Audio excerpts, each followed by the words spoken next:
Loan officer assistants are two-faced, and it's a good thing. So, what I actually mean by that is, as a loan officer assistant, you have the potential to have two different career paths. You could go the loan officer route or focus more on sales, or you could go more in the operations track and become an operations manager, loan processor, even an underwriter. So you have those two main career tracks. A lot of people ask me, hey, Tressa, I'm trying to map out or plan my career within this industry. And starting out as a loan officer assistant gives you a lot of options.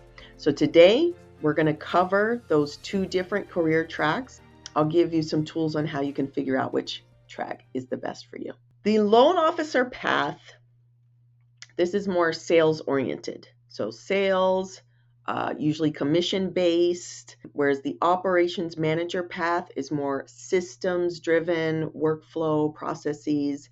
Both have great income potential. The loan officer usually has variable income, whereas an operations side, operations manager has more stable income. They both have pros and cons. So it's really going to be about your personality, strength, and goals that are going to help you figure out which track is best for you. All right, let's first look at the loan officer path. If you are an assistant and you are supporting a loan officer, you may want to think about becoming a loan officer yourself. So you'll need to look at licensing requirements for your particular state. Also, you'll be transitioning from supporting on loans to actually originating loans, and you can build that path gradually. So instead of having to build your own book of business, you could start with the loan officer. Hey, when certain leads come in, can I be the one that talks to them initially and starts to originate loans? So the loan officer you're working with, they could provide you with some leads. Otherwise, you will have to go out and find the leads yourself. You will have to build your own book of business. But that means you'll be focusing on more relationships, networking. You'll start to have conversations with clients about selling certain loan products. So you could work with your loan officer to say, hey, are there more duties or responsibilities I could take on that would be gearing me up or equipping me to become a loan officer myself? On the loan officer path, there are some skills that you are going to need. And so that's why it's important to practice those muscles when you are still supporting another loan officer instead of just immediately going out on your own. But the art of sales and persuasion, really getting to understand how a customer or a client thinks and what you'll be saying to them to overcome objections and answer questions. Also, the skill of networking. It is definitely a skill, whether you're networking with real estate agents, financial planners, CPAs, or even other loan officers.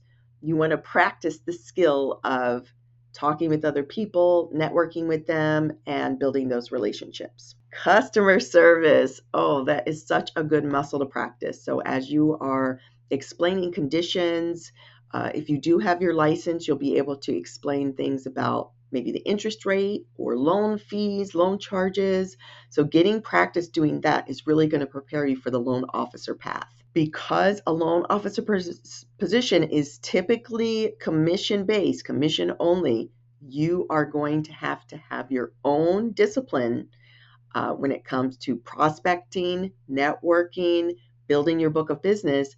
And so you want to practice having a regimented schedule in order to keep yourself on track.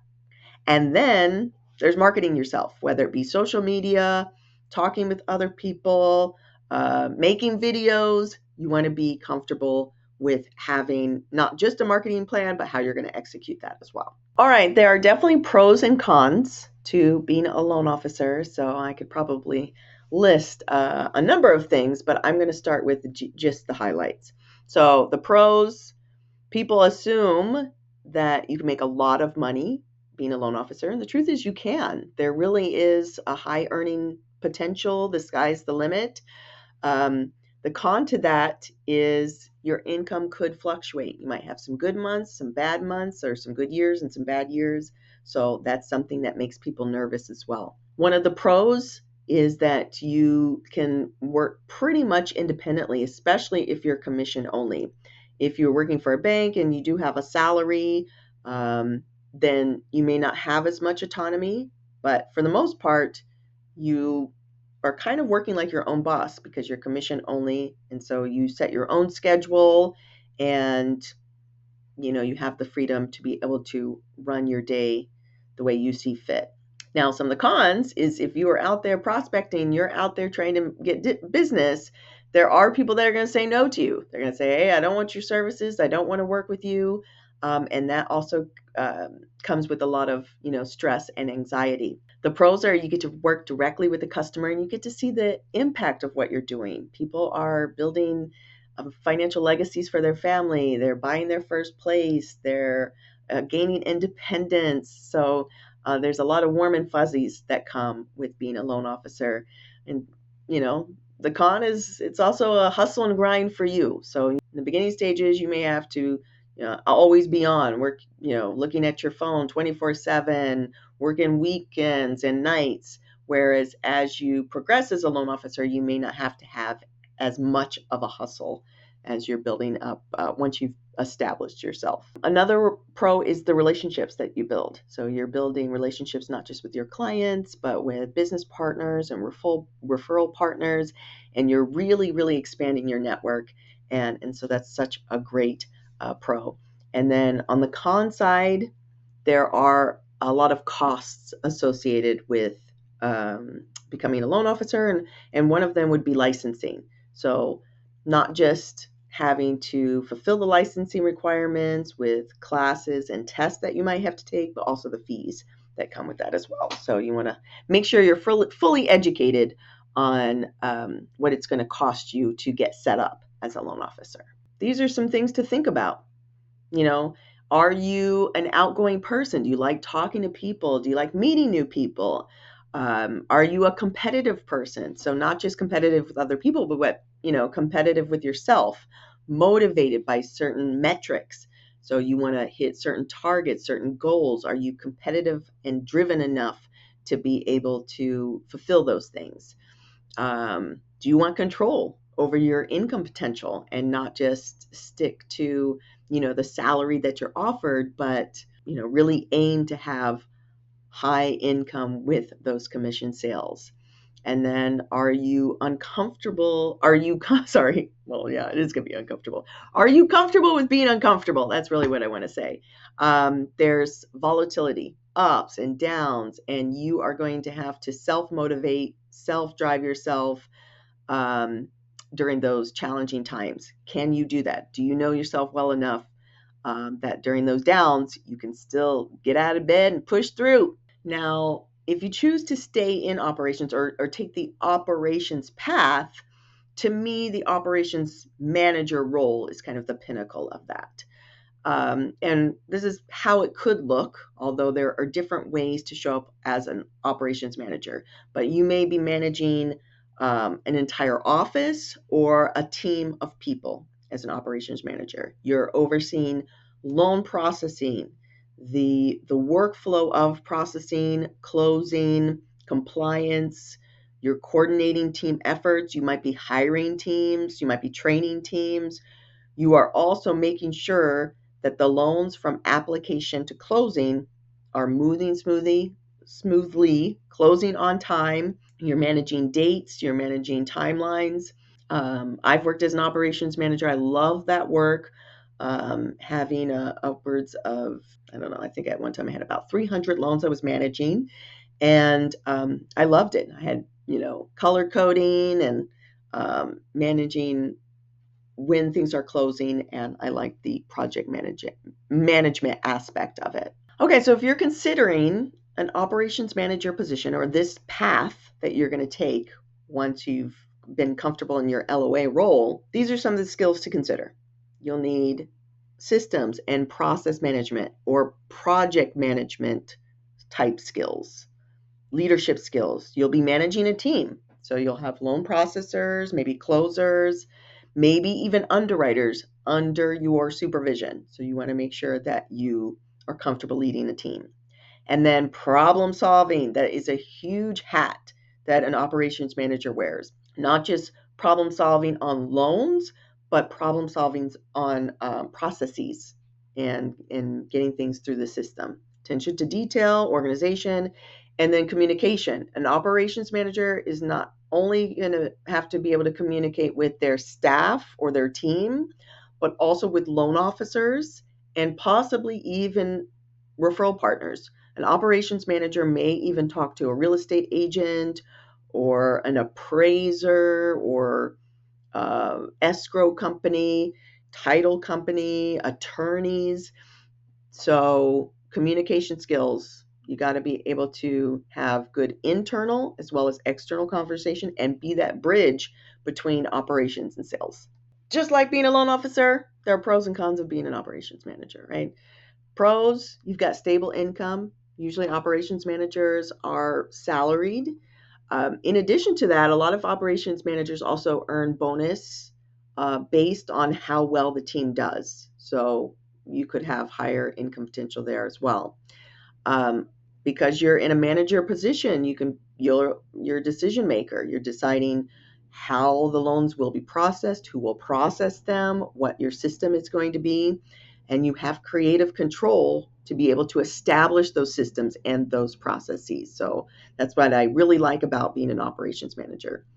And then you're helping people. Not only are you helping clients, but you're helping loan officers to reach their goals, to reach their potential. And you're also mentoring other people. So you might be mentoring loan officer assistants, processors, people that are on your team. So it's a great feeling of being able to help people by teaching them where you were before. So you might have started out as a loan officer assistant. Now you're an operations manager. So you're going to pay it forward by paying it backward and mentoring those that are in the position maybe you were years ago. Your income may be capped. You may not be able to get as high a income as a loan officer, even though you would have stable, comfortable income. But there may be, ceilings of how far you can reach. And then there's high responsibility with being an operations manager. You're in charge of making sure that the loans close on time. So not only can there be high responsibility, but high stress levels. You have less autonomy because you are beholden to, usually the company mandates, company compliance. So although you have creative control, you are also in some restraint, and then you have all eyes on you as a operations manager. A lot of people are looking at you, and the con is a lot of times it can be a thankless position. So you're making miracles happen every day, and often you're not getting the praise that you so well deserve. So if you're okay being a behind the scenes person and making it rain for others, and you really enjoy that, then this would be a great position. But just know that sometimes you don't always get the recognition that you deserve. And here are some things to consider if you are thinking about being an operations manager. So things like, do you love organization? Do you like, organizing people's closets? No, just kidding. But do you like putting systems and processes in place? Are you a problem solver? Do you prefer stability of income? Is that something that's important to you? If it is, then you may want to look more at operations or enhance your loan officer assistant role. You could be sort of loan officer assistant plus, where you could be the operations manager for a loan officer themselves and just take on more of an operations manager mentality. Do you like leading and mentoring others? Do you like training others? That is a great skill to have for an operations manager.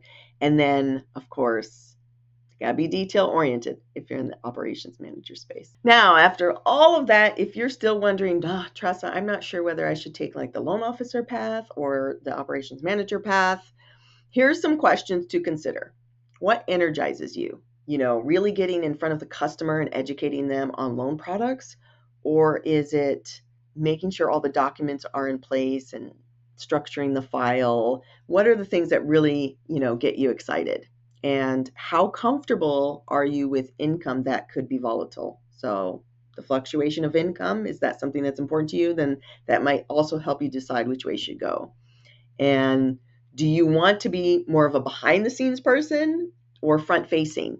That's another question, something to consider. Think about what you do now.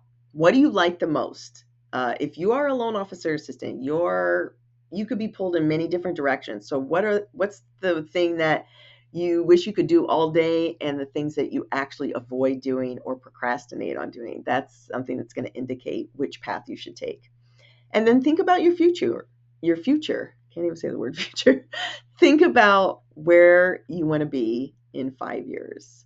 I've got more good news for you. You do not have to pick. You don't have to pick whether you're going to go into the sales way or the operations way. You could build a hybrid role yourself. The industry is very, fluid. Depending on where you work, you could carve out something that's unique to how you want to show up in this industry. And let me share with you a little bit of my story. I was brought in to assist a couple of loan officers. Yeah, assisted loan officers with just kind of basic setup of the files, called escrow, title companies, ordered appraisals, things like that, and eventually transitioned into becoming an assistant to loan processors. So I assisted loan processors, and then from there, I built a team of loan processors. So I was sort of like a head loan processor. I had loan processors underneath me. I underwrote loans. I did compliance. I was in the operations space for a long time. So I managed teams. I ended up managing offices, managing departments, and that included managing loan processors, managing loan closers, hiring people, also letting people go, training people, training loan officers. So that all was under the umbrella of operations manager. Then I decided I wanted to dabble. First, I wanted to dabble in sales. And so I still was an operations manager as well as originated loans. So I also got my license and originated loans.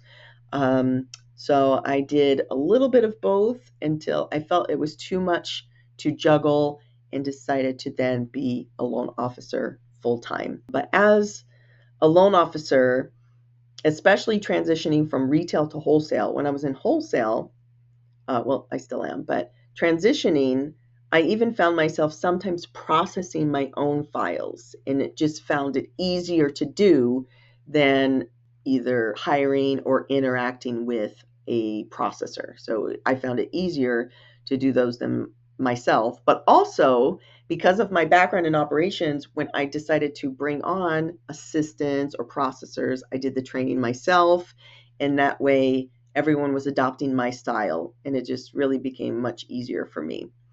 But I have witnessed people that are processors that originate loans. I've seen operations managers that originate loans. So you can have this hybrid role if that's something that you're interested in. Some people have this gift of being able to have a sales brain as well as an operations brain, and it's not for everyone.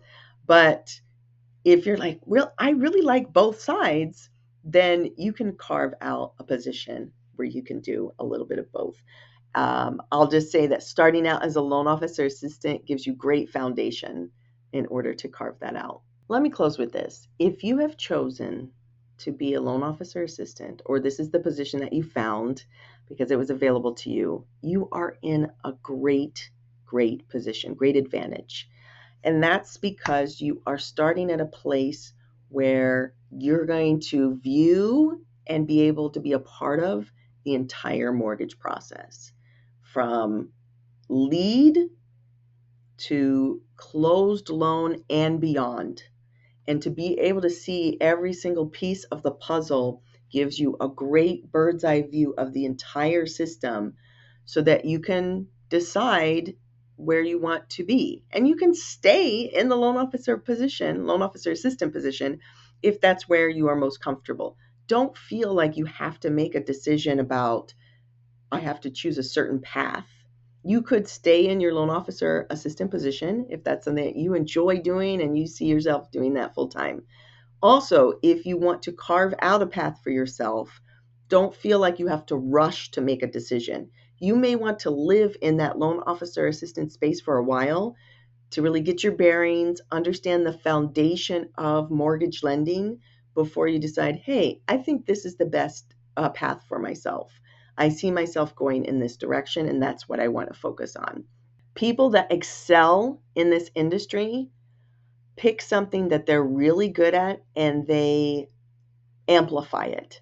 So don't try to be a master of everything, a jack of all trades. If you have found something where maybe it's not so much your jam or it's kind of a challenge for you, then align yourself with someone that does that really well. And then the things that you do well, amplify it, get better at it, practice and practice and practice, because this industry needs good loan officers, it needs good operations managers, and it definitely needs good support team members. Being a loan officer assistant, loan processors, those are important roles. So whatever you decide to do, just make sure you're bringing your best to that role and you will go far in this industry. I get this question a lot that people ask, Tressa, I'm really trying to figure out what my career path should be. So hopefully this video gave you a little bit of insight into what you should be thinking about as you're considering and planning that career path. But if you need help with that and you want a sounding board, you want to talk it out, please reach out to me. Drop in the comments which path you think you're leaning towards, whether it be sales or operations. We'd love to see you in the school community. Keep building on top of that foundation.